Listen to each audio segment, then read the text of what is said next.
Listo. Perfecto, entonces vamos a comenzar. Vamos a empezar desde donde terminamos la clase pasada. Habíamos quedado la clase pasada en esta, habíamos terminado de ver el tema del pruebas F, digamos, y hemos visto cómo se hacía en Stata, pero ahora vamos a ver cuál es la conexión entre la prueba F y la prueba T. Porque a uno, cuando está con estos temas, a uno le surge la duda, digamos, de cuál es la conexión entre ambas cosas, porque a uno le suena muy parecido, digamos, a veces hacer la S o la T. Entonces vamos a ver que sí hay cierto parecido, pero no es exactamente lo mismo, ¿ok? Entonces, básicamente lo que a uno le surge la duda es si podemos básicamente hacer la F siempre y olvidarnos de la T. Porque básicamente todo el mismo procedimiento que hicimos para la F lo podríamos hacer para un solo parámetro. O sea, nosotros habíamos visto primero la prueba T para un parámetro y después vamos a ver el conjunto. Pero el mismo procedimiento de correr la no restringida versus la restringida se podría hacer. Entonces a uno le surge esa duda y uno dice, ¿pero qué? ¿Cuál es la idea? Entonces básicamente tenemos dos métodos de prueba de hipótesis para un único parámetro. O sea, porque podríamos hacer la F o la T. Esa es la duda que uno tiene. La respuesta es que no, por diferentes razones. O sea, básicamente que si uno hace la F para un solo parámetro, eso es el cuadrado del estadístico T. No lo vamos a hacer, digamos, se podría, es una prueba más o menos interesante. Si la consigo en algún momento y veo que es una prueba interesante, quizás la incluya. Pero esa es básicamente la prueba, que básicamente se puede demostrar que haciendo ese mismo procedimiento llegamos a la T cuadrado. Y si es la T cuadrado, uno dice, bueno, pero al final del día es lo mismo, digamos, o sea, porque lo que me diga la T va a ser lo mismo que me diga la F y viceversa, entonces no tiene mucho sentido. O sea, básicamente que la T al cuadrado tiene una distribución F con 1 HK menos 1 grados de libertad. Eso no está sorprendente, quizás en otro momento se los demuestre, pero por ahora con eso creo que está bien, digamos, demostrar que eso es cierto. O sea, básicamente ambos llevan al mismo resultado, es la misma historia, ¿ok? Obviamente que a uno también le surge la duda, bueno, pero entonces si las dos son la misma historia, nos dan la misma respuesta, ¿por qué no usamos la F siempre? O sea, ¿por qué esa obsesión de usar la T y no usar siempre la F? Porque al final del día es el antecedente. Si uno puede demostrar que más o menos son las mismas cosas, ¿qué es lo que ocurre? Bueno, hay diferentes razones para seguir usando la T a pesar de que nos da la misma respuesta. Bueno, primero y principal es que es más flexible, esa es la relación más práctica, porque básicamente lo que hemos dicho en toda esta sección de la clase, básicamente uno está tomando el beta, dividiendo el error estándar, y como le decía yo, o sea, está el rule of thumb de, bueno, si esto va a 2, ya sé que más o menos eso no más o menos, si es 2 es significativo. Entonces a la gente le gusta eso, digamos, es flexible, fácil, la gente más o menos lo entiende, toca repasar a veces, porque uno a veces se olvida, pero es fácil, digamos, o sea, más fácil que acordarse de los valores críticos de la F, ¿ok? Bastante más sencillo. Hay otra razón más técnica, que no vamos a entrar en eso, se podría también de nuevo agregar acá, pero el estadístico de F para probar un parámetro tiene menos poder, se dice, para detectar que el beta es diferente a 0 que el estadístico T.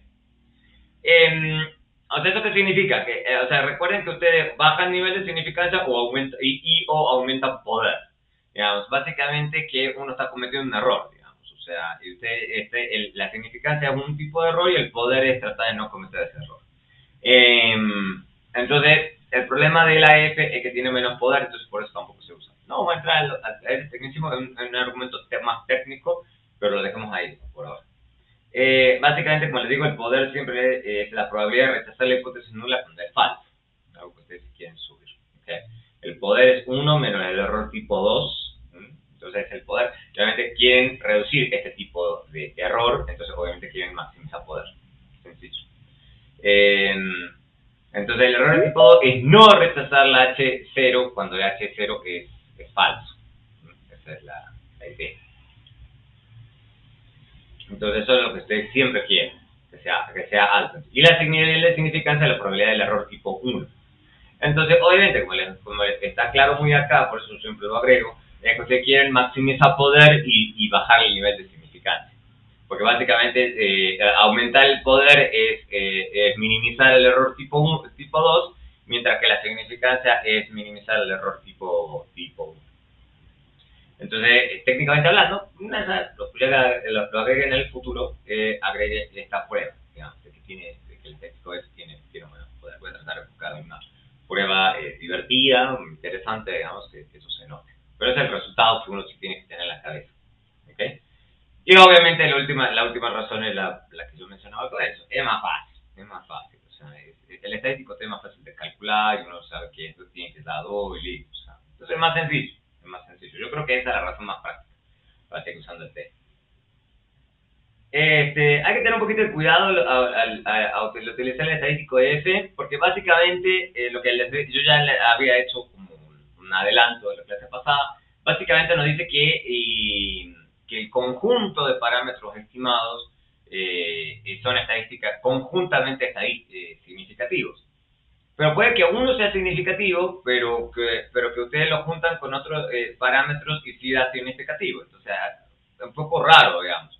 Entonces, uno lo que hace es lo que yo le había en la práctica, lo que yo le había mostrado en la clase pasada. Básicamente, lo que uno trata de meter en una prueba F son parámetros que individualmente den estadísticamente no significativos. Es medio raro no hacerlo así, bastante raro, digamos. O sea, uno no va a meter una cosa hiper significativa con otra no significativa, porque la prueba IF no le va a dar pistas, digamos, sobre eso. Entonces hay que tener un poquito de cuidado. Entonces la idea es que uno siempre hace la prueba T y luego hace las pruebas F. O sea, por eso es que la gente primero, y de hecho hay gente que ni siquiera hace pruebas F, digamos, directamente hace puras pruebas T. Pero eso es lo que la gente hace en la práctica, pone puras pruebas T, y después lo último, si es necesario, como les mostraba en el ejemplo de mi paper, uno hace pruebas F porque uno quiere demostrar que en conjunto, por ejemplo, en mi paper, antes de la reforma, todo estaba estadísticamente no significativo. ¿Ok? Entonces, pero es muy dependiendo del contexto, Hay otra cosa que a veces se usa, digamos, y hay gente que le gusta, es la forma R cuadrado. Recuerden que lo que habíamos visto era que al final la F era resultado de una suma de residuos, digamos, o sea, del modelo restringido versus el no restringido, y uno utiliza la fórmula. Pero también se puede usar los R cuadrados, o sea, básicamente porque sabemos que la suma de los residuos se utiliza de forma directa en los R cuadrados que estamos utilizando. Entonces, básicamente podemos reescribir un poquito esa fórmula, o sea, utilizar estas sumas de los cuadrados, ¿ok? De las diferentes componentes. Esta es la suma de los cuadrados de y, de la suma explicada, también elevada al cuadrado, y la suma de los residuos del cuadrado, ¿ok? Dicho eso, entonces tenemos la suma total explicada sobre la suma total de y, o sea, este es el ratio básicamente, y que también se puede reescribir de esta forma. Pero si esto es cierto, digamos, y esta es la conexión entre R cuadrado, podemos hacer un poquito de álgebra, digamos, o sea, es un tema de pura álgebra, de reescribir esto en términos del modelo restringido versus el modelo no restringido. Es pura álgebra, lo podríamos hacer si quieren, no es tan complicado. Y básicamente podemos demostrar que esto es igual a escribirlo con esto. Entonces, escribirlo en términos de R cuadrado, ¿ok? Dice, la gente es muy buena, es muy raro que la gente ya lo tenga tan en la radar. Obviamente, leer los R cuadrados, es más fácil que leer la suma de los residuos, la suma de los residuos. Entonces, hay gente, y por eso a veces las regresiones muestran, ¿no? En general, la gente siempre los muestra. Van mostrando, como les digo, diferentes regresiones y van poniendo abajo los R cuadrados. Eso tiene que ver con esto también, porque básicamente la gente está queriendo ver qué tanto salta el R cuadrado, o sea, qué tan importantes son las variables que les estamos agregando al modelo, porque eso es lo que usualmente uno hace. Uno no deja las cosas más simples, uno empieza desde los más simples y le empieza a agregar poco a poco variables.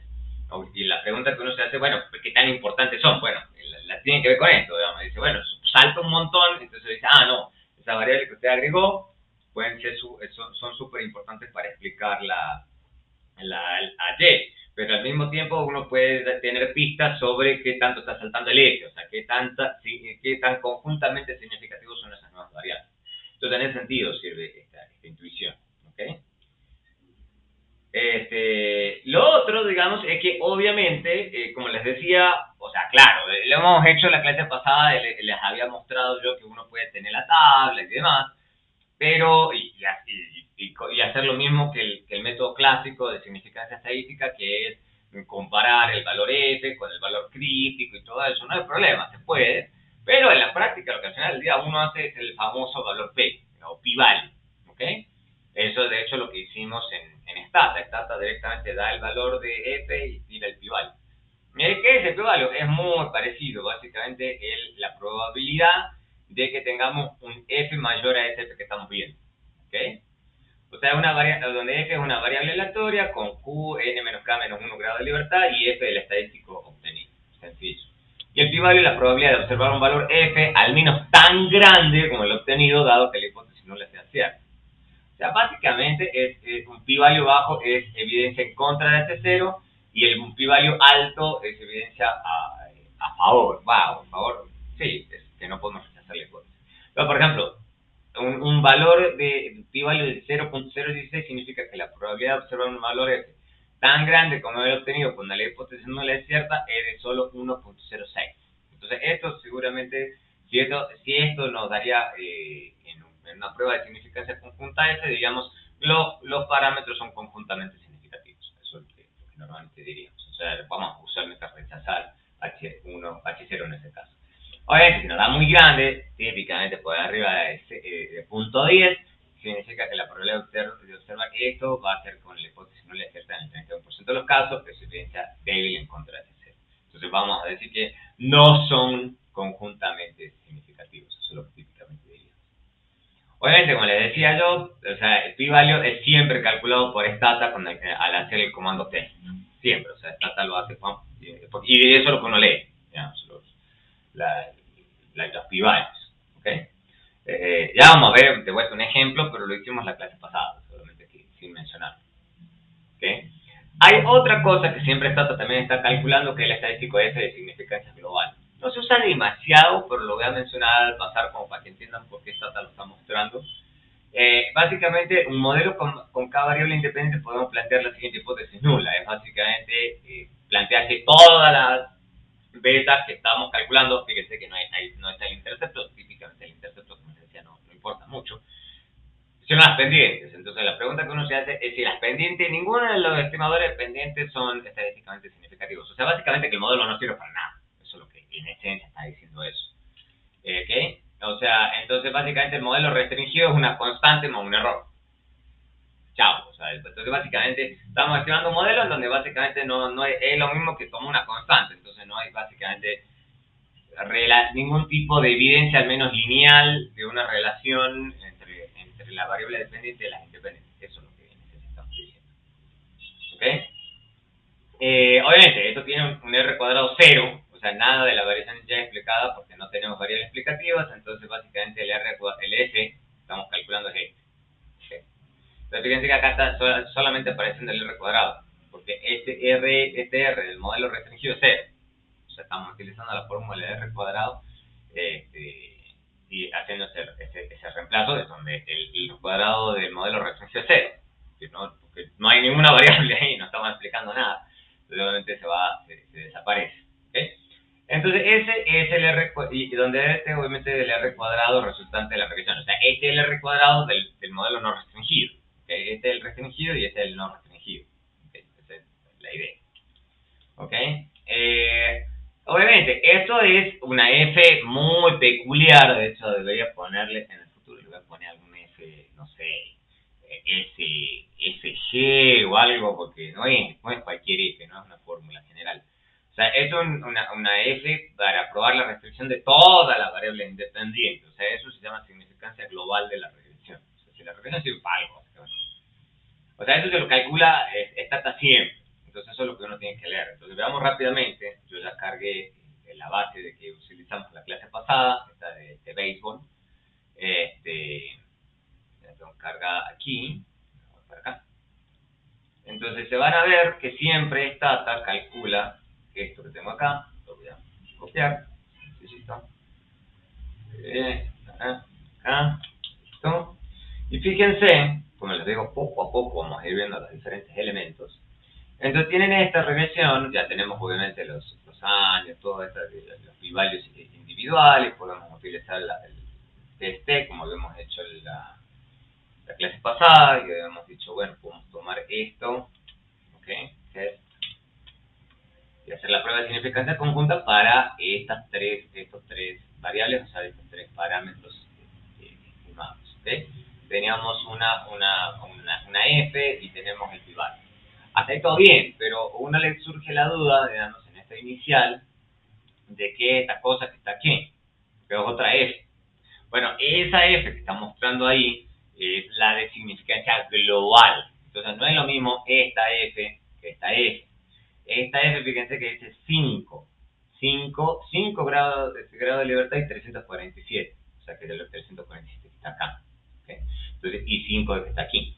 Pues son 5 parámetros dependientes que estamos estimando. Entonces, básicamente, esto me está mostrando de la significancia global. O sea, ¿para qué sirve en general la regresión que estoy haciendo? Y fíjense que el f es gigantesco, que es lo que uno mucho más grande que este, ¿no? Y fíjense que al final, ya acá también me está indicando el p-value. De nuevo, el p-value no es 0, tiende a 0. Lo que pasa es que, claro, le da tantos ceros que ya uno no lo puede poner 1 ni nada acá, pero no es 0. Lo que está diciendo eso en esencia es que la regresión sirve bastante para explicar el salario de los beisbolistas. Eso en esencia lo que está diciendo. Lo cual ya debería darnos una pista del R cuadrado. O sea, el R cuadrado, fíjate que da .6278, entonces es bastante alto, ¿verdad? Entonces es lógico que la prueba de significancia conjunta de también. Entonces por eso le digo, y como se darán cuenta, digamos, la fórmula está el R cuadrado nada más, acá arriba y abajo. Entonces básicamente es casi seguro, por eso la gente en vez de mostrar la prueba de significancia global muestra directamente el R cuadrado, es porque la conexión entre ambas cosas es muy estrecha, digamos. Entonces la gente no trata de no mostrar todo, o sea, trata sí, pero uno en su paper no muestra todo esto. Uno trata de ser estratégico y muestra lo indispensable. Bueno, entonces en general la gente, en vez de mostrarle esa prueba de significancia conjunta y obviamente su p-value asociado, en general va a mostrar el R cuadrado y ya. O va a mostrar el R cuadrado ajustado, pero ya vamos a llegar a eso un poquito más adelante. Ténganme paciencia, ya casi llegamos. Bien, entonces, ¿vamos bien hasta aquí?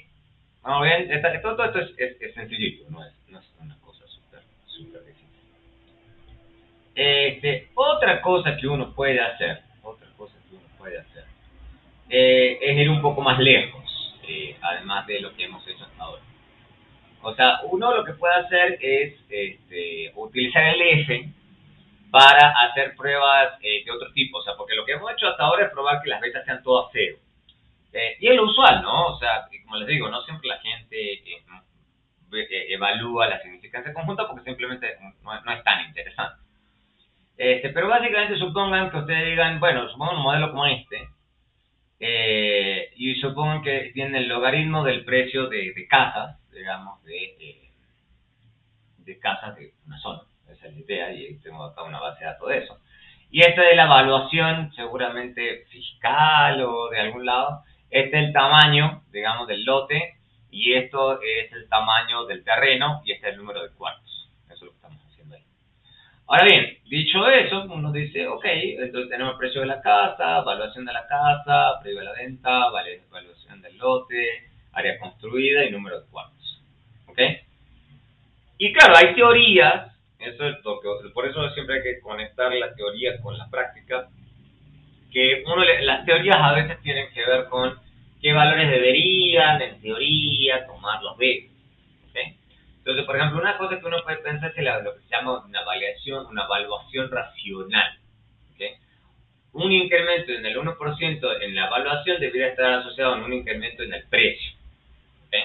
O sea, ¿cuál es la teoría? Claro, lo que pasa es que de nuevo, ahí tiene que ver con las teorías que uno tiene en la cabeza, pero es como, bueno, debería haber, lo que me dice esto es, debería haber una relación 1 a 1 entre la evaluación y el precio al que finalmente lo vende. O sea, si no no es racional, o sea, puedo pensar que hay algún valor estatus en la zona, no hay un tema de que la zona vale mucho más de la evaluación simplemente por dónde está ubicada, o mucho menos que la evaluación también porque simplemente dónde está ubicada. Por ejemplo, una casa que tiene un montón de cuartos, tiene un montón de áreas construidas, pero está muy mal ubicada. Entonces, bueno, entonces la evaluación puede ser una, pero lo que al final del día me paguen es muy diferente. Entonces uno puede pensar que en una de esas no va a ser uno, o puede ser uno, quién sabe. Entonces eso es lo que uno está queriendo hacer. Uno está queriendo evaluar cuál es el valor de ese beta. Entonces básicamente estamos pensando que el beta es exactamente 1. ¿Okay?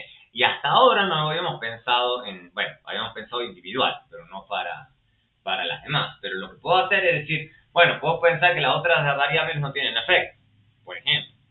Entonces puedo suponer que beta 1 es 1 y las demás variables son ceros. ¿Okay? Entonces hay una mezcla, o sea, porque lo que habíamos hecho antes era para solamente un parámetro, pero no habíamos restringido, digamos, los valores de los demás parámetros. Pero acá lo podemos hacer. Entonces básicamente, ¿qué está haciendo uno? Implícitamente. Uno lo que está haciendo es hacer que esto sea el modelo restringido, porque le estamos poniendo estas restricciones al modelo. Y uno va a hacer una prueba F, solamente que con un restringido en donde la restricción no es que todos sean ceros, sino que uno de ellos tiene el valor 1. Y eso se puede hacer con Stata también, o sea, no es súper difícil. Entonces lo vamos a ver rápidamente cómo funciona eso. Entonces esta es otra base de datos, la voy a correr directamente, ya la tengo cargada. A ver si la tengo en esta segunda, está de este lado. Voy a mover para acá, lo voy a correr. ¿Listo? Bueno, entonces se fijaron acá que esta es la regresión original, no hay lío. Entonces fíjense que aproximadamente esto me da que, fíjense que da bastante cerca de 1. ¿Okay? Está bastante cerca de 1. Podríamos hacer la prueba de que eso sea, solamente ese parámetro sea 1, pero queremos ver si el resto es 0. Y fíjense que más o menos tengo elementos para decir eso, porque fíjense que individualmente hablando, todas me dan no significativo, individualmente. Pero lo que yo les digo, hay que tener cuidado porque hay veces que puede haber un tema de multicorrelación entre las variables y las puedan no tener que confiar en las T. Entonces por eso uno haría esta prueba F. Entonces dicho eso, digamos, supongan que ustedes dicen, bueno, voy a probar la significancia conjunta de las 3 últimas variables. Y fíjense que si da, ¿no? Fíjense que me da una prueba F, el F es bastante chiquito y el p-value es gigante. ¿Okay?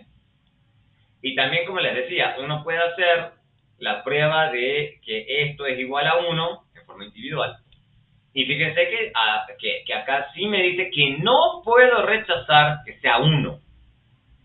No puedo rechazar que sea 1, porque acá le estoy poniendo, la estoy restringiendo a que sea 1. A que sea 1. Entonces, esta primera parte estoy probando sobre si conjuntamente son estadísticamente significativos o no.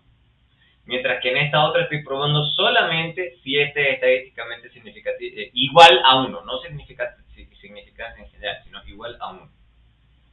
Lo que hago en la última es probar estas dos cosas de forma conjunta. ¿Okay? Fíjense que el comando es el mismo. La diferencia está en cómo yo lo estoy escribiendo. ¿Okay? Fíjense que acá Stata inmediatamente interpreta que yo lo quiero hacer que esos sean ceros. Si yo le pongo un número exacto, entonces ahí Stata lo interpreta diferente. Y acá sí me va a interpretar de que yo le quiero decir que este sea 1, este sea 0, este sea 0 y este sea 0. Y de hecho me lo va a poner acá, dentro de la hipótesis nula. Me va a decir, su hipótesis nula es que esto es 1, que esto es 0, que esto es 0 y que este es 0. ¿Okay? Entonces me termina quedando esto. Entonces básicamente eso sí evidencia a favor, digamos, de nuestra hipótesis nula. O sea, básicamente no puedo rechazar la hipótesis de que el primer beta sea 1 y que los otros betas sean ceros. ¿Sí? Y fíjense que este es un buen ejemplo, repitiendo lo de la clase pasada, de que a veces no tener significancia estadística quizás sí nos sirva, porque precisamente estamos queriendo ver si los datos van alineados con nuestra teoría o no. ¿Okay? Pero puede ser eso, y está bien, ¿ok? Está bien, o sea, eso es lo que a veces uno quiere. Quiere ver si da o no da algún valor en particular. ¿Vamos bien? ¿Alguna duda, pregunta, consultas aquí? Bien, perfecto. Seguimos entonces. Entonces, llegamos hasta aquí. Bueno, y hasta acá es donde vamos a llegar en términos de diferencia. Con esto yo creo que está bien. Seguramente vamos a ir haciendo un poco más de diferencia, vamos a ir hablando de más herramientas que existen. Pero por ahora voy bien con esto, para mí. Vamos a llegar cuando veamos a teoría sintótica, que hay más estadísticos de prueba, pero con esto estamos bien, por ahora. Ahora yo me voy a meter en otro tema, que la gente a veces le huye, pero lamentablemente no hay otra, toca aprenderlo, que es el tema de álgebra matricial. ¿Okay? Álgebra matricial. ¿Por qué? Porque álgebra matricial es lo que se usa en el grueso ya de la econometría un poco más avanzada. ¿Okay? Prácticamente cualquier paper que donde expliquen métodos econométricos están escritos con álgebra matricial y muchos libros de econometría están escritos con álgebra matricial. Entonces vamos a ver primero un repaso de álgebra matricial en general. O sea, no voy a meterme a taladrar en esto porque o sea, hacer un curso de álgebra podemos tener un semestre en álgebra matricial. Lo que vamos a hacer es un repaso un poco rápido de qué es el álgebra matricial y después vamos a ver cómo se ve el modelo, digamos, el mínimo cuadrado en álgebra matricial. Y cada tanto vamos a ir volviendo a ese tipo de notación porque se van a dar cuenta que ahorra mucho en términos de notación, ahorra bastante en términos de no tener que escribir tantas sumatorias y demás. Entonces, esta es la razón más práctica por la cual la gente utiliza álgebra matricial. Hay razones más técnicas para hacerlo, no vamos a entrar en eso, uno puede ver el álgebra matricial como un sistema de proyecciones, de los espacios, las columnas, etcétera, etcétera, pero no vamos a entrar en ese punto porque me parece que no aporta mucho a la discusión y al final del día yo lo veo más como un tema notacional a un tema, digamos, de lo que se llama análisis espectral y todo ese tipo de cosas. Bien, entonces vamos a ver esto. Vamos a ir viendo poco a poco. Como le digo, no voy a entrar en los super detalles porque no me parecen súper relevantes. Primero que nada, ¿qué es una matriz? La gente escucha la palabra matriz y entra en pánico. Matriz algo fácil, es un arreglo rectangular de números, ¿ok? Donde tenemos n por m, donde n son las filas y m son las columnas, ¿ok? Básicamente lo que yo siempre le digo a la gente, mire, tienen que pensar ustedes siempre una matriz como si fuera una base de datos. Por eso se usan en econometría, porque al final del día en econometría uno está manipulando datos. Entonces, básicamente lo que uno está haciendo en econometría es una forma de manipulación de datos. Y una forma de representar esa manipulación de los datos es por medio de matrices. Entonces hay que pensarlo así, por eso estas cosas son tan importantes. Entonces lo que vamos a ver en el álgebra matricial siempre es cada uno de estos elementos. Estos elementos están escritos, fíjense, con unos subíndices, 1, 1, 1, 2, 1, m, después 2, 1, 2, hasta n. Entonces n es la observación típicamente y m son las variables. Ya vamos a llegar a eso. Pero eso así lo tienen que pensar. Que ustedes tienen una base de datos en donde cada fila es un individuo que ustedes están viendo y cada columna es una variable que ustedes están viendo de cada uno de cada individuo, o sea, de todos los individuos al mismo tiempo. Entonces, por eso es importante pensarlo como un tema de base de datos. Entonces, básicamente, porque, por ejemplo, pónganle una matriz de 2 por 3, significa una matriz, por ejemplo, así. ¿Okay? Sencillo. ¿Okay? No es muy difícil, pero tienen que irme siguiendo, si no, después la gente se marea de lo que está pasando. Ahí típicamente vamos a tener que lidiar con muchas matrices que se dicen cuadradas, que básicamente es una matriz que tiene el mismo número de filas que columnas, y que la gente a veces lo denota con una n, ¿okay? Que es el número de filas y columnas. O sea, ¿para qué pone n por m si al final del día tiene el mismo número de filas y columnas? Entonces pone un solo número. Entonces ponéganle una cosa así. O sea, tenemos 3 por 3. O sea, 3 por 3. Entonces, esta sería una matriz A3. Más de que una matriz 3 por 3. Uno le puede poner 3 por 3. Pero si uno sabe que es cuadrada que tiene el mismo número de filas de columnas. Entonces no es complicado. Después tenemos lo que se llaman vectores. Vectores. De nuevo, o sea, todas esas palabras van asustando a la gente, pero si uno lo deshuesa, no es nada tan difícil. Básicamente tenemos la posibilidad de un vector fila, o sea, es una matriz de orden 1 por m, ¿ok? 1 por m tiene una fila m columnas, entonces eso es una fila, ¿ok? O tenemos también un vector columna, que es una matriz de orden n por 1, o sea, básicamente tenemos n, pero tenemos una sola columna. Entonces tenemos vector fila o vector columna. Y eso sí es importante, ¿por qué? Porque depende mucho del libro que ustedes vayan a usar. Yo estoy siguiendo a Wooldridge, pero hay ciertos libros que utilizan mucho o vectores fila o vectores columna. Entonces les toca leer bien cómo es que el autor está haciendo la notación. Si no, a veces no se entiende qué es lo que el autor está haciendo. Entonces, porque eso también se usa mucho. Vamos a ver por qué. Entonces se utilizan muchas matrices, muchas veces matrices o rectangulares o cuadradas, y se utilizan muchos vectores. ¿Ok? Y obviamente una matriz de orden n por m se puede ver como un conjunto de n vectores fila, o sea, básicamente estamos apilando a los individuos, o como m vectores columna. ¿Okay? Entonces eso no es tan trivial, eso básicamente uno lo tiene que tener siempre en la cabeza para ver cómo el autor, digamos, que está escribiendo el libro o el paper, lo está organizando la notación. Eso es importante. Entonces básicamente, volvamos un segundo, esta matriz, como les decía, esta matriz que tenemos al comienzo, lo puedo ver como fila 1, fila 2, fila n, entonces cada uno es un individuo, está bien, eso es una forma de verlo. O yo lo puedo ver como la primera variable de todos los individuos, la segunda variable, la mésima variable en este caso. ¿Okay? Entonces uno lo puede ver de las dos formas, como un apilamiento de fila o un apilamiento de columna. Entonces cualquier de las dos va a ser importante.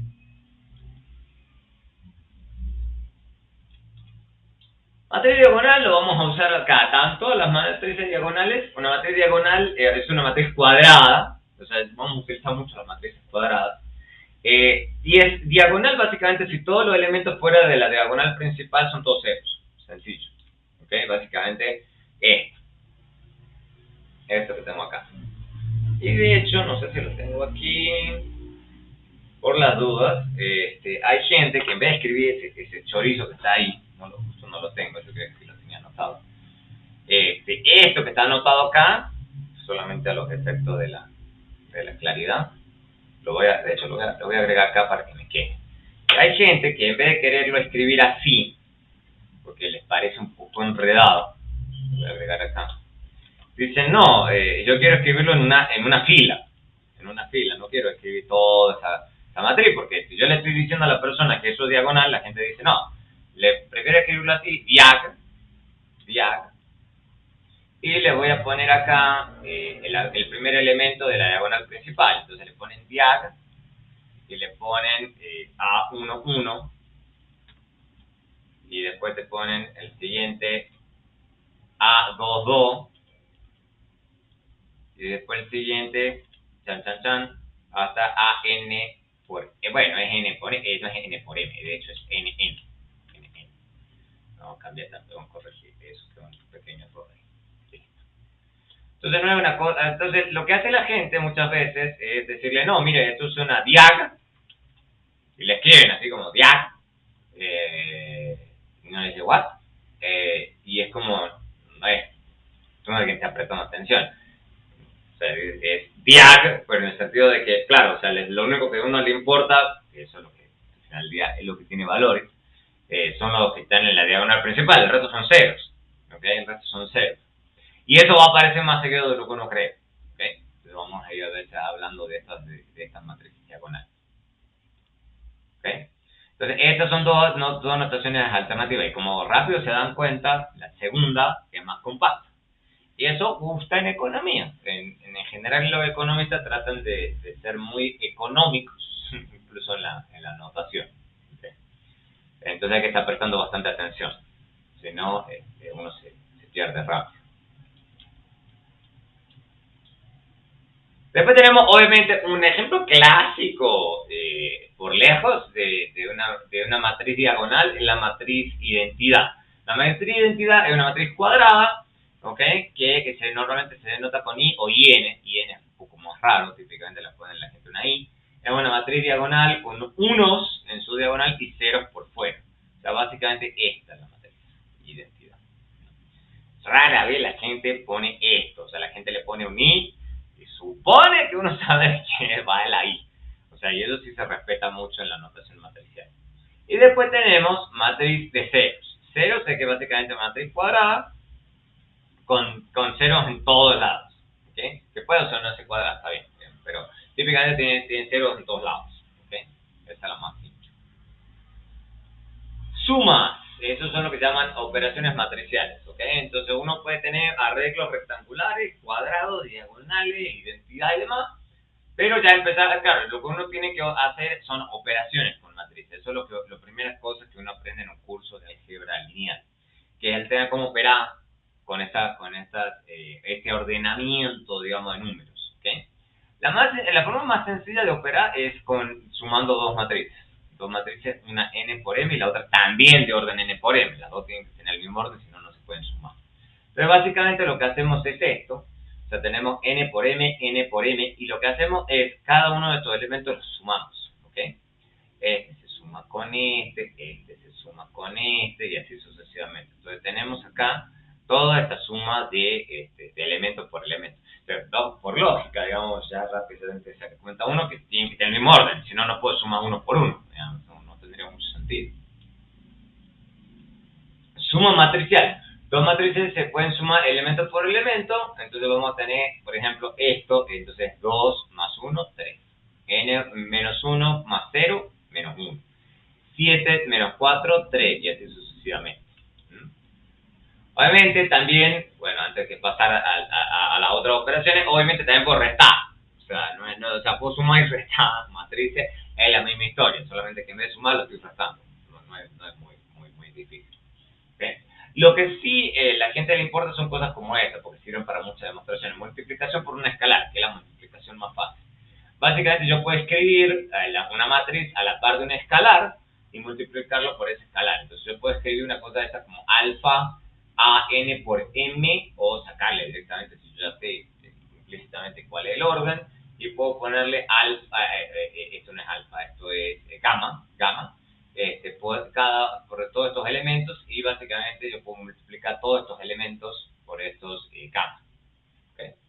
Entonces tomar a cada uno de los elementos de la matriz, multiplicarlo por ese escalar. Pues, ese escalar en este contexto de matrices es básicamente un número, una constante cualquiera, 1, 20, 85, o sea, la idea es siempre separar lo que es un escalar de lo que es una matriz, por eso se pone el nombre escalar. Ese es un término que se usa mucho en esta literatura. Y después tenemos lo que son matrices, la multiplicación de matrices, ¿ok? Tengo dos matrices A y B, el producto A y B solo está definido si la dimensión columna de A es igual a la dimensión fila de B. Eso suena súper exótico, pero vamos a ver por qué eso tiene sentido. Si A es una matriz de orden n por m, ¿ok? Entonces la idea aquí era que yo lo pueda multiplicar por B, B tiene que ser de orden m por p. O sea, como que no me importa n y p, sino que a mí lo que me importa es m acá, del lado derecho, y m aquí del lado izquierdo. O sea, básicamente que el número de columnas de A tiene que ser igual al número de filas de B. ¿Okay? Ese es el punto. Vamos a ver por qué. Porque básicamente cuando hacemos una multiplicación matricial, lo que estamos haciendo es que el elemento IJ de la matriz AB está dado por lo que se llama el producto interno de la I-ésima fila de A por la J-ésima columna de B. Vamos a ver eso en cristiano qué significa. ¿Okay? Entonces tenemos esta matriz, ¿ok? A n por m, la que habíamos visto al comienzo de la presentación, ¿ok? Entonces tenemos n filas, entonces fíjense, va del individuo 1 al n, entonces tenemos n filas, y m columnas, Entonces tengo todo este ordenamiento y obviamente voy a tener la B, que B es la B que va a cambiar un poquitito. B va a ser M, no N, sino M individuos o M filas y P. Entonces yo voy de la unidad de 1 a P. Entonces, ¿qué es lo que va a ocurrir? Lo que yo voy a ver siempre es cada una de las filas. Así es como uno tiene que ver una multiplicación de matrices. Y cada una de las columnas de B. ¿Okay? Y yo voy a ir haciendo esa multiplicación. ¿Okay? Entonces yo voy a ir multiplicando esto, sí, es una multiplicación. Entonces lo que yo voy a ir haciendo en una multiplicación matricial es esto por esto más esto por esto más esto por esto y así sucesivamente hasta el último elemento de esto por esto. Por eso es que yo necesito que el número de filas sea igual al número de columnas, porque si no, no cierra la operación, el producto interno. ¿Okay? Entonces, básicamente yo voy haciendo eso, como les digo. Esto por esto, esto por esto, esto por esto, hasta el final, hago la suma y eso se denota con una sumatoria, ¿okay? De esos elementos. Entonces, fíjense cómo voy cambiando muchas veces la notación y uno tiene que entender un poquito esa logística de cómo está operando. Entonces, vamos a ver un ejemplo, creo que tengo un ejemplito acá, sencillo. Entonces, ¿qué es lo que estoy haciendo aquí? ¿Okay? Fíjense. Entonces, supongan dos matrices y yo las quiero multiplicar. Y lo que les digo, esto tiene 3 columnas y esto tiene 3 filas. Entonces lo que se dice, entonces ahí la multiplicación de esas dos matrices sí es conformable. Ese es el término que se usa. Entonces yo fíjense qué es lo que estoy haciendo acá. Estoy haciendo, y siempre se empieza así, bueno, empezar como quieran, digamos. O sea, yo no le voy a tomar producto de multiplicación de matrices, o sea, quédense tranquilos por ese lado. O sea, no es que yo le voy a poner matrices en un examen y les voy a decir multiplique. O sea, es muy raro, digamos. O sea, eso es para un curso de álgebra lineal. O sea, acá estamos ya cómo usar álgebra lineal en econometría. Entonces lo que yo estoy haciendo acá es 2 por 0, 0. Menos 1 por menos 1, 1. Y 0 por 3, 0. Entonces básicamente el único elemento que me ha quedado es el menos 1 por menos 1, que es este 1 que está acá. Después sigo, digamos, porque entonces yo obtiene el primer elemento, segundo elemento, tercer elemento, cuarto elemento acá de la fila, la primera fila y después las otras filas. Vamos a hacer algún par de operaciones más, pero no me voy a desligar. Entonces supongan este elemento que se va acá. ¿Por qué da 0? Bueno, porque básicamente es 2 por 1, 2. Menos 2 por 2, menos 2. Entonces 2 y menos 2 da 0. Y después tengo 0 por 0. Por eso da 0. ¿Okay? Y así sucesivamente. Yo puedo después hacer 2 por 6, 12. Y después menos 1 por 0, 0. Y 0 por 0, 0. Entonces me queda 12. Y así sucesivamente. ¿Okay? Así es como va a operar esta operación. Entonces, como les digo, entonces el primer elemento me da 1. El segundo elemento me da 0.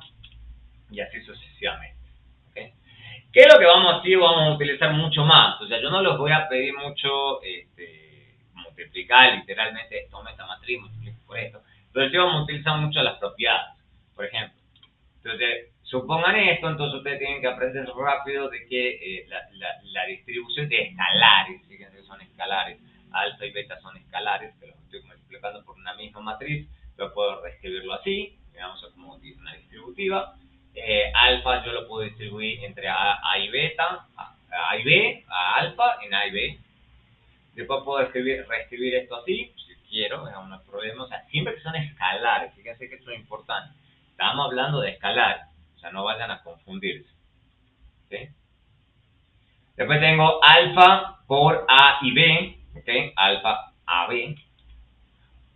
La suma de A más B es lo mismo que hablar de B más A. Okay. Después también, obviamente, puedo tener A más B y A más B. Eso suena muy parecido a cuando uno trata con escalares, pero no son escalares, hay que tener cuidado. Obviamente, suponiendo en todos estos casos que estas sumas de matrices son conformables. Y después tenemos acá, por ejemplo, A, y suponiendo también que esto es conformable, puedo hacer por un lado la A y B y después por C, o puedo tener la A y lo multiplico por la matriz que me resulta multiplicar B por C. También se puede. Después tengo también una distributiva de A, B y C, suponiendo que son conformables, y también puedo escribir esto. O sea, fíjense, se parece mucho a cuando uno trabaja con números reales. Después, esto también es importante, digamos. O sea, esta I, si se lo ponen a ver, fíjense que desaparece, o sea, no es exactamente que desaparece, sino que básicamente da lo mismo. Entonces, yo puedo premultiplicar o multiplicar a, ¿ok? Por la matriz de identidad y tengo la misma matriz. Entonces, eso nos va a servir para muchas de las demostraciones que estamos haciendo, nos va a servir esta propiedad. Obviamente, si le sumo 0, es obvio, digamos, que si yo le sumo una matriz de ceros a A, o a 0 le sumo A, queda A. Eso opera muy parecido a lo que teníamos antes. Y obviamente la A menos A da 0. O sea, eso tampoco tiene mucho misterio que digamos. Y si yo post-multiplico o pre-multiplico A por ceros, también da ceros. Y obviamente, típicamente, suponiendo que A y B se pueden multiplicar y B por A se pueden multiplicar, es muy raro, o sea, excepto en casos muy peculiares, nunca va a dar igual. O sea, va a ser muy raro que nosotros podamos hacer esas operaciones invertidas. En general nunca va a dar, no va a ser lo mismo. O sea, no es que uno puede. Entonces, en eso, por ejemplo, una de las primeras propiedades que uno tiene que aprender en esta historia. No es como que en los escalares que uno aprendió en la secundaria, de que el orden de los factores no altera el producto, en este caso sí. Porque no es lo mismo. O sea, porque no estamos operando con números, estamos operando con matrices. Entonces eso es lo que la gente a veces se enreda. O sea, tiene que tener uno en la cabeza todo el tiempo que son matrices. Entonces, en el momento que estamos usando mayúsculas, estamos hablando de matrices. Y tienen que entender muy bien el contexto si están usando matrices o vectores o qué es lo que uno está usando. Entonces hay que estar prestando atención. Obviamente, suponiendo que A es de orden n por m y este de orden p, entonces AB está definida. Y obviamente, BA está definida solo si este numerito que tengo acá es igual a este numerito que tengo aquí. Pero no es cierto tampoco que yo pueda multiplicar A por B, entonces también puedo multiplicar B por A. No. O sea, tiene que ser que se cumplan ciertas condiciones, si no, no va a funcionar. ¿Okay?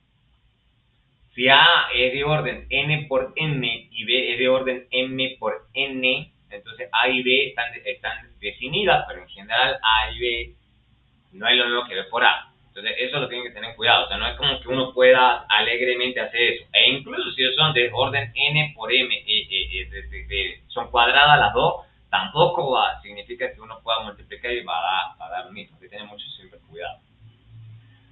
Transposición, eso sí lo vamos a usar mucho. ¿Ok? Suponiendo que la matriz es de orden n por m, entonces hay dos notaciones. Yo elijo una, o sea, yo siempre me debato entre esas dos notaciones. O sea, hay muchos libros que utilizan A', o sea, A, tienen ese tilde acá, o usan AT. Yo me inclino por el AT, o sea, es un gusto personal, no voy a defender por qué elegí eso, o sea, pueden usar la prima, siempre tienen que quedarles claro a ustedes de cuál están usando, da igual, cualquiera de las dos está bien.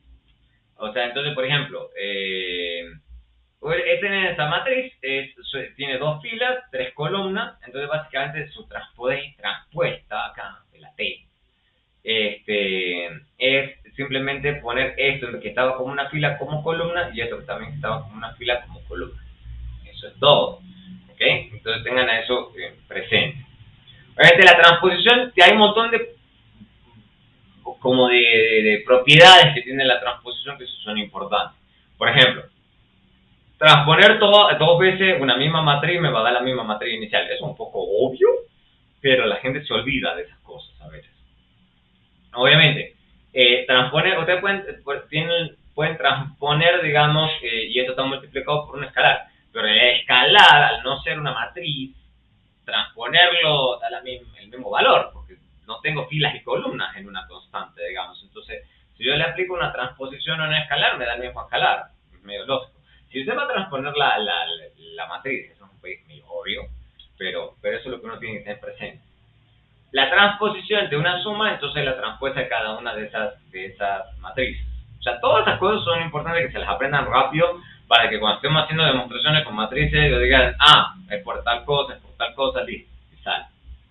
Después, esta también es muy especial, digamos, de que fíjense que la transpuesta de AB es la transpuesta de B por la transpuesta de A. Entonces tengan también eso presente, o sea, se da vuelta, o sea, lo que está a la derecha se pone a la izquierda y lo que está a la izquierda se pone a la derecha. Entonces, a prestar atención, porque si no, uno se enreda con eso. Y dado un vector X de orden, y esta parte es importante, un vector de orden n por 1, entonces tiene n y una columna, entonces es un vector columna, ¿ok? Entonces podemos escribir esta notación, que es tomar una columna, volverlo una fila, ¿ok? Y multiplicarlo a sí mismo. Entonces eso se puede reescribir así. Entonces fíjense que acá ya van viendo la conexión con econometría. Fíjense que entonces una suma de cuadrados se puede ver como el producto interno de un vector columna por sí mismo. Entonces cualquiera de esas dos notaciones es válida. O sea, uno lo puede escribir así en sumatorias o como un producto interno, ¿okay? De un vector en sí mismo. Entonces ahí ya se van dando cuenta de que por qué la gente a veces se inclina por esta notación con sumatorias o a veces se inclina por esta notación con vectores. Son dos notaciones muy parecidas, pero una sirve a veces en cierto contexto y la otra sirve en otros. La traza va a aparecer algunas veces, o sea, no lo vamos a usar mucho, pero es importante tenerlo, que a veces va a aparecer en ciertas demostraciones y la gente sí lo usa. Para toda matriz cuadrada, siempre eso es el primero que uno tiene que tener en cuenta, cuadrada de orden n por n, la traza de A, o que se denota con T de A, es la suma de todos sus elementos diagonales. Claro, eso tiene sentido que sea solamente en una matriz cuadrada. Solamente en una cuadrada podemos hablar de elementos de una diagonal principal. En una rectangular no hay una diagonal principal, digamos, ¿okay? Porque no es lo mismo el número de filas que columnas. Entonces eso es lo más importante. Entonces básicamente estamos sumando los elementos de la diagonal principal. Y esa traza a veces va a aparecer en ciertas demostraciones.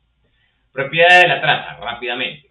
La traza de la matriz de identidad, obvio, n, o sea, es una matriz cuadrada con unos en la diagonal principal, y si es una matriz de identidad de orden n, estamos sumando n veces 1, entonces uno da n, o sea, no es muy difícil.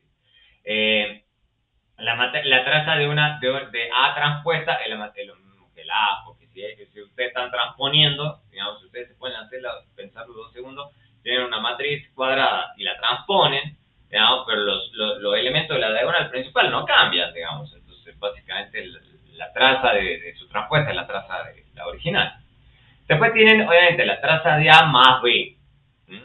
Entonces, ellos básicamente están tomando la suma de la primera traza para la segunda traza. Ese no es tan obvio, ¿ok? Uno sí tiene que pensar en la cabeza y dice, no, claro, que yo estoy sumando, entonces en la diagonal principal me va a quedar lo mismo. Ahí tiene que ser cuadrado. Entonces, obviamente, la traza de A va a ser igual a la traza de B. O sea, eso no es tan obvio, pero uno se lo piensa 2 segundos y tiene sentido. Después, obviamente, digamos, si multiplicamos por una constante, me va a quedar la traza por esa misma constante. Tampoco es tan complicado. Y por último, digamos, la traza de A por B es lo mismo que la traza de B por A. Esa va a ser mi propiedad, no es para nada obvia, pero sí va a ser importante para algunas demostraciones. ¿Okay? Entonces, esa sí es importante y la gente no la tiene presente. Inversa sí la vamos a usar muchísimo. Eso sí es una cosa que vamos a usar un montón. Una matriz cuadrada de orden n por m, que se denota con a a la menos 1, ¿ok? es la inversa de esa A. Si A por menos 1 por A es lo mismo que hablar de A por el menos 1, y eso nos da la matriz de identidad. Pero esta es la razón por la cual a alguna gente no le gusta la T, porque la gente cree que eso uno está multiplicando A por un montón de veces, y no es cierto. A, la T es transpuesta. Entonces hay gente que para evitar esas confusiones pone el tilde, lo mismo pasa con esto. A a la menos 1 es la inversa. Es la inversa. No es 1 sobre A. O sea, eso es la primera cosa que uno tiene que aprender rápidamente. Porque acá es pura matriz. Es pura matriz. Si esta inversa existe, se dice que A es invertible o no singular. ¿Okay? Eso esa es la terminología que uno se tiene que ir aprendiendo. Obviamente, si no existe, entonces se dice que es singular.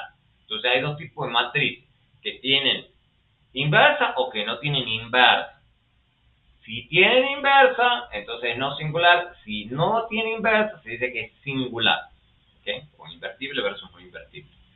Entonces tienen que irse aprendiendo eso, porque hay veces que la gente va al pasar de esto de invertible, no es singular, bla, bla, bla, bla, bla, y va súper rápido, y están diciendo eso, solamente lo están diciendo súper rápido. Propiedad de la inversa, eso es lo que vamos a usar todo el tiempo.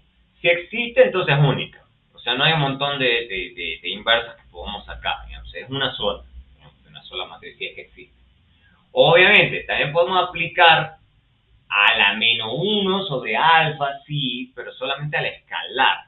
Fíjense que en el momento que yo estoy poniendo acá una inversa para una matriz, es a la menos 1. No es 1 dividido en a. Es el primer gran error que la gente comete en esto. Si tengo la inversa de un producto, también pasa algo parecido a la transpuesta. La que está a la derecha pasa a la izquierda, la que está a la izquierda pasa a la derecha. Entonces me queda la inversa de B por la inversa de A. Y después tengo una propiedad súper interesante y súper útil para muchas demostraciones, es que la inversa de la transpuesta es lo mismo que la transpuesta, o sea, que tomar la inversa y tomarle la transpuesta, eso es lo mismo. O sea, yo puedo jugar con la T y el menos 1 aquí, o sea, puedo dar vuelta. ¿Okay? Entonces, esas propiedades son importantes. Bien, dicho eso, la otra cosa que vamos a utilizar mucho es el tema de independencia lineal y rango de una matriz. ¿Por qué? Vamos a ver lo siguiente. Independencia, ¿qué se trata de la independencia? Sean un conjunto de R vectores, ¿okay? Fíjense que acá lo estoy viendo como si fueran vectores de orden n por 1, o sea, n observaciones, una columna. Entonces lo estoy viendo como un conjunto de vectores columna. ¿Okay? Eso es lo que uno está pensando en este escenario. Son vectores linealmente independientes si, solo si esto es cierto. ¿Okay? Y eso sí o sí, esto es cierto si, solo si estos alfa, ¿ok? Tienen que ser sí, solo con ceros. Porque obviamente, si todos estos alfas son ceros, obviamente esto por definición te queda cero. Pero, a ver, no es solamente en ese escenario. Si hay cualquier otro alfa o combinaciones de alfa tal que esto sea posible, entonces se dice que son linealmente no independientes. ¿Ok? ¿Ok? Entonces básicamente tenemos o independencia lineal o no independencia lineal. Independencia lineal o no independencia lineal. Esa es la idea. ¿Ok? O sea, ¿esto qué significa, digamos? Y eso ya tienen que irlo conectando con lo que ya hemos visto hasta este punto. Decir que esto es linealmente dependiente equivale a decir que al menos uno de los vectores del grupo puede ser escrito como una combinación lineal de los otros. ¿Okay? Una combinación lineal de los otros. Entonces, básicamente tengo o vectores que no pueden ser representados uno como una combinación lineal perfecta de los otros, o sí. ¿Okay? Esa es la gran diferencia. Entonces, por eso se habla de independencia lineal o no independencia lineal. Entonces, tenemos esas dos posibilidades. Rango. Dicho lo anterior, el rango es una matriz de orden n por m. ¿Okay? El rango de A es el máximo número de columnas linealmente independientes de A. el máximo número, claro, porque fíjense que esto es rectangular. Tienen que tener cuidado. Si A es una matriz de orden n por n y su rango es m, fíjense, n por m, y m es el número de columnas que tiene la matriz. Si el número de, si el rango que de esa matriz es igual al número de columnas de esa matriz, entonces se dice que tiene rango completo por columna. ¿Okay? Propiedades de rango. Ya vamos a volver al rango en varias ocasiones. Vamos a ver por qué el rango es importante. El rango de la transpuesta es igual al rango de la matriz original. Eso no tiene tanto, no es tan crítico, pero sí va a ser importante en algunos casos. Si A es de orden n por k, entonces obviamente el rango tiene que ser igual al mínimo entre n o k. ¿Okay? Va a ser o sea, de las dos, si alguno de los dos números siempre va a ser igual o menor o igual al número más bajo entre los dos. ¿Okay? O sea, si tengo una matriz de orden, qué sé yo, 3 por 5, el rango no puede ser 5. O sea, ese es el punto, digamos. Entonces va a ser 3 o menos, pero no puede ser 5. O sea, no puede ser, o sea, entre los dos números, digamos, entre fila y columna, no puede ser mayor no puede ser más grande que el número menor. Eso es lo que está diciendo esto. ¿Okay? Si uno lo piensa, no hace sentido, pero yo tengo un montón de cursos de álgebra lineal, digamos, pero y para mí ya es lógico, pero hay que hacer bastante álgebra lineal para entender estas cosas. Si es una matriz cuadrada, obviamente, entonces n por k es la misma, digamos. Entonces, obviamente, y el rango es igual a k, entonces A es invertible. Esa es una propiedad súper importante.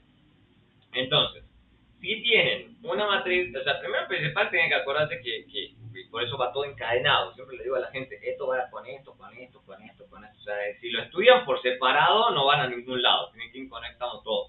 Entonces, recuerden que las inversas existen únicamente para matrices cuadradas, que es lo que está escrito acá, una matriz cuadrada.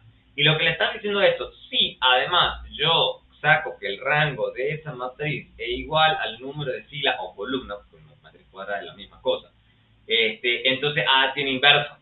Entonces, a veces uno se supone, dice, no, yo supone que esto tiene rango tanto, que la matriz cuadrada de orden K tiene rango K, entonces y eso me lleva a que tenga inversa. Esa es la única razón por la que yo puedo suponer que eso tiene inversa. Entonces, esa es la razón por la que la gente insiste en estas cosas. Entonces, uno a veces, como que uno no se da cuenta, pero la gente lo está haciendo por eso. Bien, yo sé que estoy yendo un poco rápido, pero es porque yo supongo que en algún momento de su vida lo vi.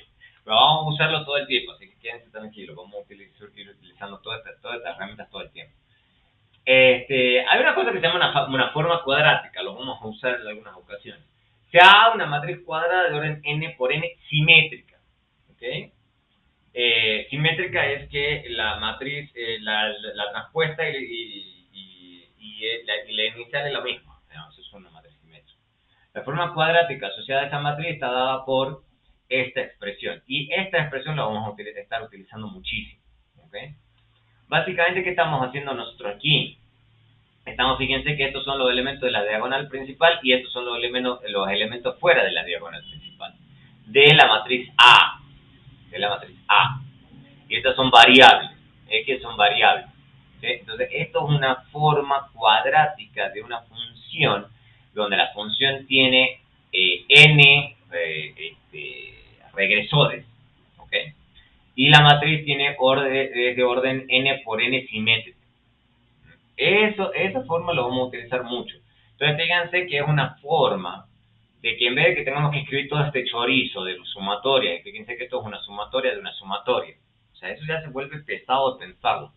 Y esto es la suma de los x al cuadrado ponderados, básicamente, por los elementos de la diagonal principal.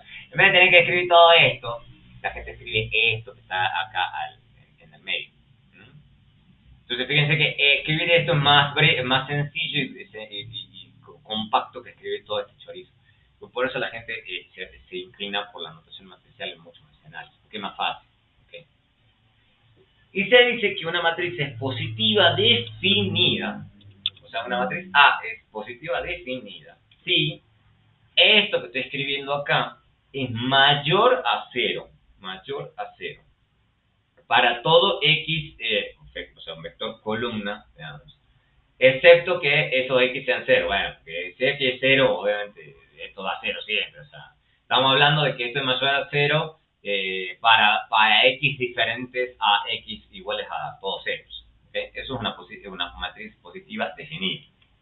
Y tenemos matriz positiva semi-definida si obviamente esto en vez de ser estrictamente 0 nos da mayor o igual a 0.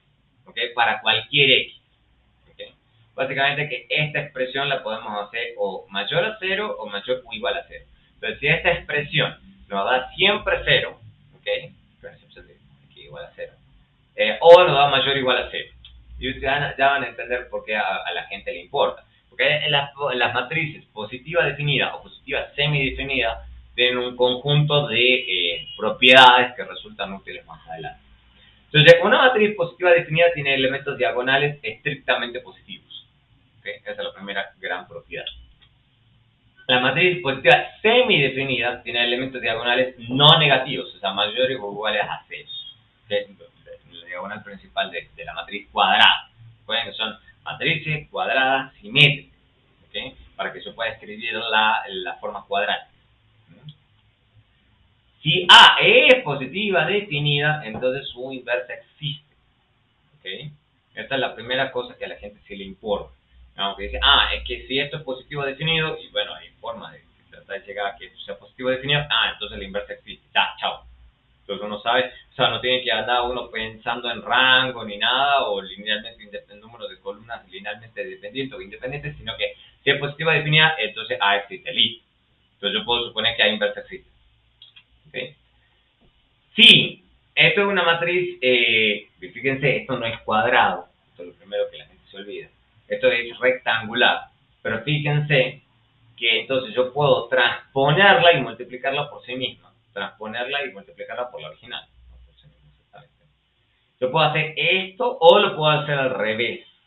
Yo puedo poner la matriz original y multiplicarlo por la transpuesta. Ambas son positivas semidefinidas. ¿Okay? Esas son propiedades que la gente se olvida. Y además, si X es una matriz rectangular y el rango, acuérdense que si el rango es igual a K, entonces tiene rango completo. Entonces es positiva definida y tiene inverso. Pero fíjense, ustedes tienen que ir encadenando todo. Esto es n por k, una matriz rectangular, tiene rango completo, tiene positiva definida y va a tener una inversa. O sea, todas esas cosas son importantes que las tengan presentes porque nos van a servir para todas las demostraciones que vamos a usar. ¿Okay? Bien. Matrices idempotentes, también las vamos a usar, van a aparecer muchas veces. Matrices idempotentes. Entonces tenemos una matriz A, n por n simétrica. Recuerden, simétrica es que la transpuesta y la original son la misma. ¿Okay? Entonces, si una matriz es simétrica, entonces se dice que es una matriz idempotente. Si y solo si la multiplico por sí misma, ¿okay? O sea, no hay transpuesta, no hay nada, me da la misma matriz original. Eso es una matriz idempotente. O sea, que si yo la multiplico a una matriz por sí misma, me da la misma matriz original. Y van a ver que ese tipo de matrices nos van a servir un montón, porque tienen una serie de propiedades bien interesantes. Por ejemplo, si A es A de n, orden de n por n, porque es una matriz cuadrática y simétrica, digamos, o sea, entonces el rango de A es igual a traza de A. Eso es para nada obvio, la habría que demostrar. Pero eso les toca tenerlo presente. A es positiva semidefinida. O sea, una matriz idempotente es positiva semidefinida. ¿Okay? Si A es tal que el rango tiene rango completo, se define entonces esta matriz. Fíjense que es una matriz completa. Y esto yo puedo definir esta matriz P, o puedo definir esta matriz M. ¿Ok? Esto que tengo acá se llama matriz de proyección. Matriz de proyección. ¿Ok? Tiene una serie de propiedades interesantes. Y también está la matriz M. Ambos tipos de matrices van a aparecer en nuestras derivaciones. ¿Ok? Entonces, P y M son matrices simétricas. Cualquiera de estas dos matrices son matrices simétricas. E idempotentes. ¿Ok? O sea, básicamente significa que estas matrices yo las puedo multiplicar por sí mismas. ¿Ok? Y voy a seguir obteniendo la misma matriz original. Y además son simétricas. O sea, si yo las transpongo, tengo la misma matriz original. Y fíjense que estoy partiendo de una matriz que no tenía ninguna propiedad particular, más que tener rango completo. ¿Okay? Y puedo hacer todas estas transformaciones. ¿Okay? Y obviamente, ya vamos a hablar, pues se podría hablar de cuáles son las matrices, por qué se llama matriz proyección, tiene su razón de ser, porque se llama matriz proyección, pero no vamos a entrar en ese tema.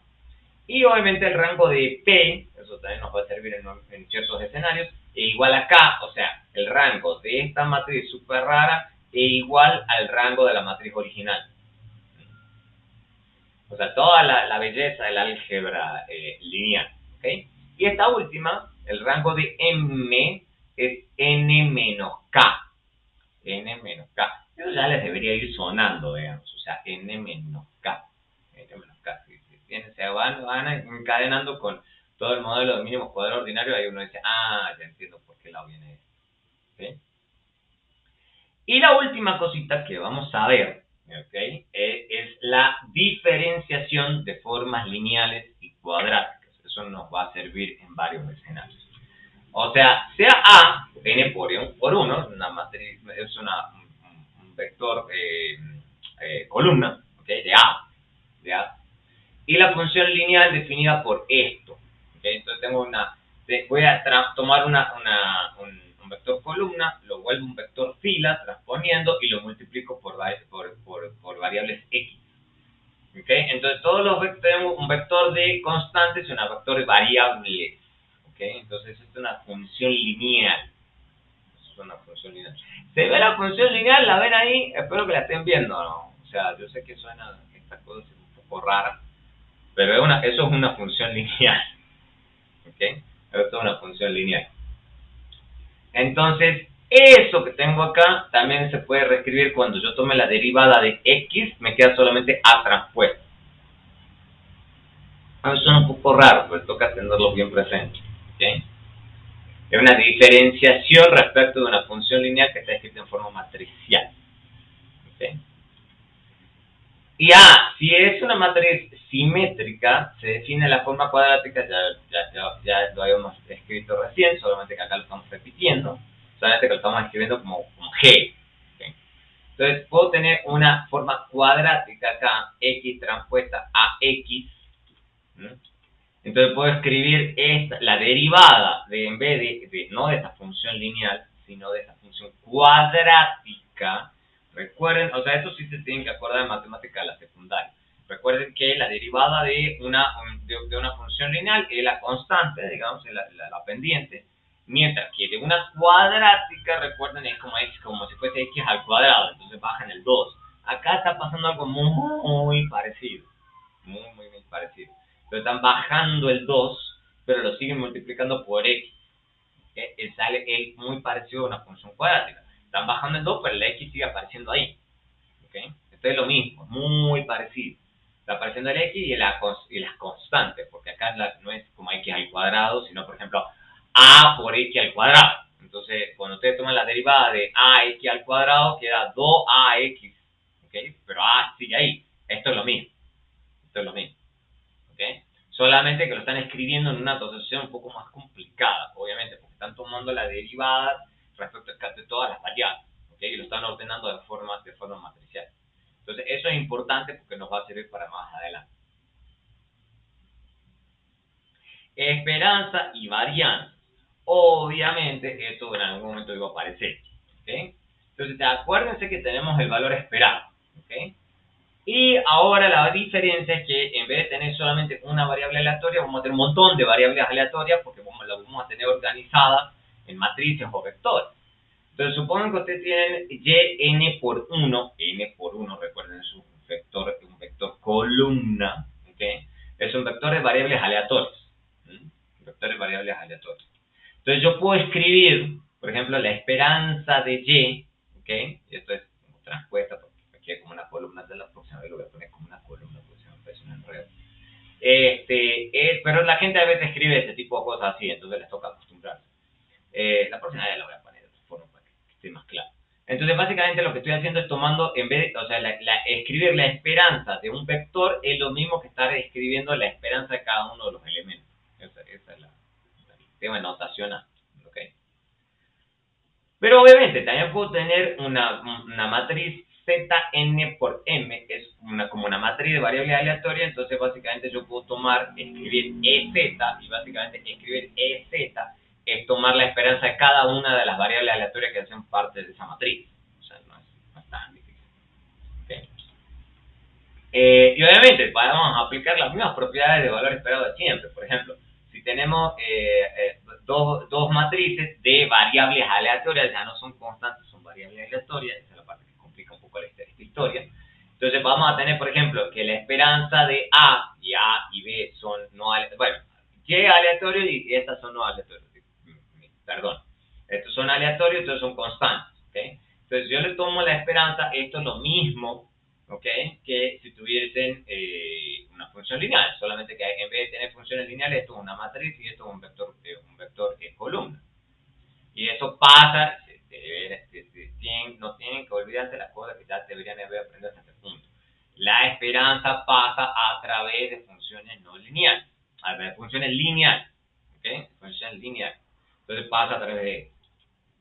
Y después tengo también, pues en no aleatorio, puedo escribir también algo bastante parecido. O sea, si yo tengo esto y está pre-multiplicado por una matriz y post-multiplicado por una matriz, puedo pasarlo a través de eso, porque las operaciones de matrices son operaciones lineales. Entonces las esperanzas pasan a través de funciones lineales. Entonces uno no se tiene que olvidar de eso. Todo eso que aprendemos hasta el día de hoy no se lo pueden olvidar, porque si no, se enreda. Matriz de varianzas covarianzas. Eso también lo vamos a usar mucho. Si Y, que es un vector columna, es un vector de variables aleatorias, entonces la matriz de varianzas covarianzas se define como esto. Como esto. Varianza de Y. Varianza de Y. Donde Y es un vector de columna, un conjunto de variables. ¿Okay? Entonces fíjense que acá yo tengo varianzas, si lo ven con cuidado, ¿okay? Varianzas en la diagonal principal, y las covarianzas fuera de la diagonal principal.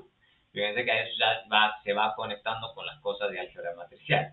Entonces, obviamente, como les digo, esto es la varianza y estos son covarianzas, para que son sigmas, se usan mucho para subir la abreviada notación.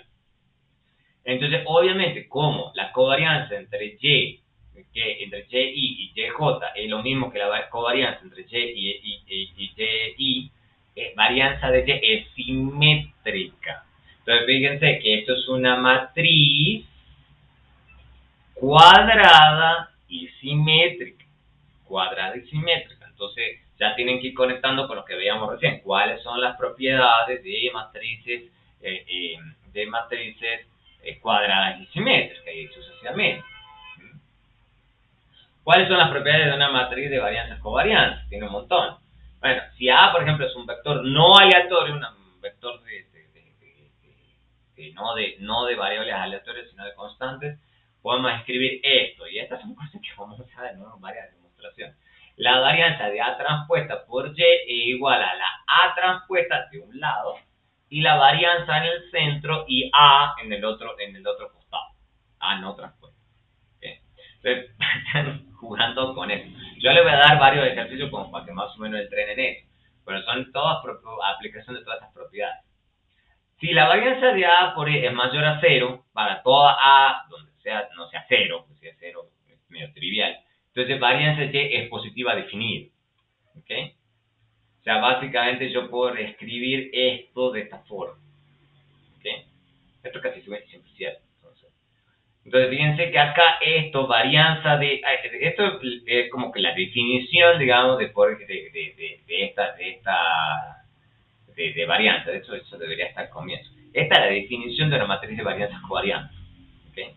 O sea, se puede definir como la esperanza del producto de la Y respecto a la esperanza de cada una de las variables multiplicado por la transpuesta de Y por menos la esperanza de Y. ¿Okay? Si los elementos de Y no se correlacionan, entonces la varianza Y es una matriz diagonal. Fíjense que todo se va conectando. Entonces, matriz de varianza es covarianza, fíjense que lo de la diagonal principal, y obviamente si los elementos no se correlacionan, o sea, si las covarianzas, digamos, fuera de la diagonal principal son todos ceros, eso es que no se correlacionan, me queda una matriz diagonal en donde la varianza, digamos, me va a quedar así, y entonces me va a quedar una matriz escrita de esta forma. Entonces esto es una matriz diagonal, y fíjense que esto es una matriz diagonal en donde le puedo sacar factor común sigma cuadrado, eso sale de la matriz, y básicamente me va a quedar una matriz de identidad que la puedo escribir como YIN, o directamente I. Entonces fíjense, está todo conectado, ¿ok? La verdad que estamos yendo un poco rápido, pero pueden ir dando cuenta rápidamente que está todo conectado con lo que acabamos de ver al principio de la presentación. Si AM por N es una matriz no aleatoria, y esto también es un vector no aleatorio, entonces también puedo escribir algo como esto. Fíjense que es medio parecido a lo que hacemos antes, que decimos que la varianza de una constante es 0. Acá es muy parecido. Entonces básicamente me va a quedar A a la izquierda y A transpuesta a la derecha. ¿Okay? Y esa es la propiedad que también vamos a usar en muchos escenarios. Entonces, básicamente, Profe. sumarle o restarle a una variable aleatoria constantes no cambia nada, pero multiplicarlo sí. ¿Okay? Profe, una pregunta. ¿Sí, Pavel? Cuando se habla de matriz o vector no aleatorio, ¿ya a qué se refiere? Que es un orden de números. Números. Son simplemente números. O sea, no son variables aleatorias.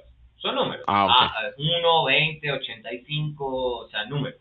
Pero no variables aleatorias, que es lo que siempre hemos dicho al comienzo de la clase. Una variable aleatoria es alguna variable que tiene alguna función de distribución asociada. ¿Okay? Las constantes no tienen una función de distribución asociada. Son constantes. ¿Okay? Eso era así. ¿Sí?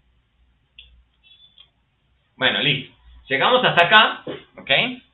Vamos a llegar hasta acá. Yo creo que hasta acá estamos bien. Lo que vamos a empezar entonces la próxima clase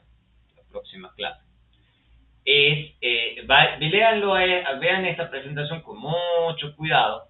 ¿Por qué? Porque vamos a empezar la próxima clase a básicamente ver cómo revisar o repensar mínimos cuadrados, pero con toda esta álgebra matricial. ¿Ok? O sea, cómo se ve todo lo que hemos visto hasta ahora, pero con álgebra lineal. ¿Ok? Cómo reescribir y cómo reexpresar todo lo que hemos visto hasta el día de hoy, pero con pura álgebra matricial, y cómo toda esa cosa que hemos visto hasta ahora, todo se puede reescribir con álgebra matricial. Y vamos a ver que hay puente entre las dos cosas y las dos notaciones.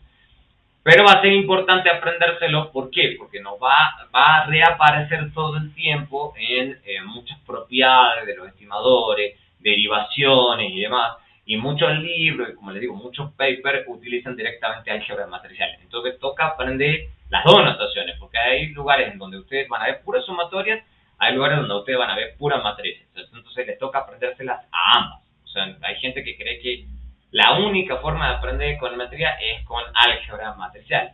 Y no, se puede esquivar la álgebra matricial, sí, pero hasta cierto punto. Hay un punto donde definitivamente uno le toca meterse en eso. ¿Okay? Entonces lo que yo hago es mostrarle las dos, que se pueden hacer con una o con la otra. Porque en la práctica van a verlas a ambas. ¿Okay?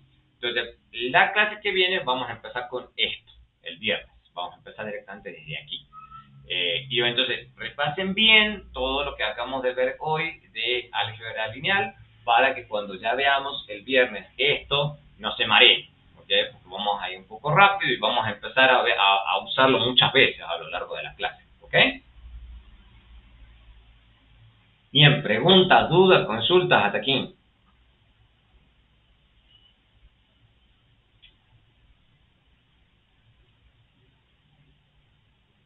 Bien, no veo a nadie abriendo el micrófono ni preguntando ni nada. Bueno, el viernes la clase sí va a ser presencial. Entonces, por favor, vayan al salón. Hoy simplemente porque tengo evento es que no vamos, la hicimos remoto. Y obviamente esto está grabado y lo voy a estar subiendo a YouTube hoy. ¿Ok? Listo, excelente. Muchas gracias, Pavel, Grace, Diana. Gracias, Gracias, profe. Dale, nos vemos. Chao, chao. Chao, profe.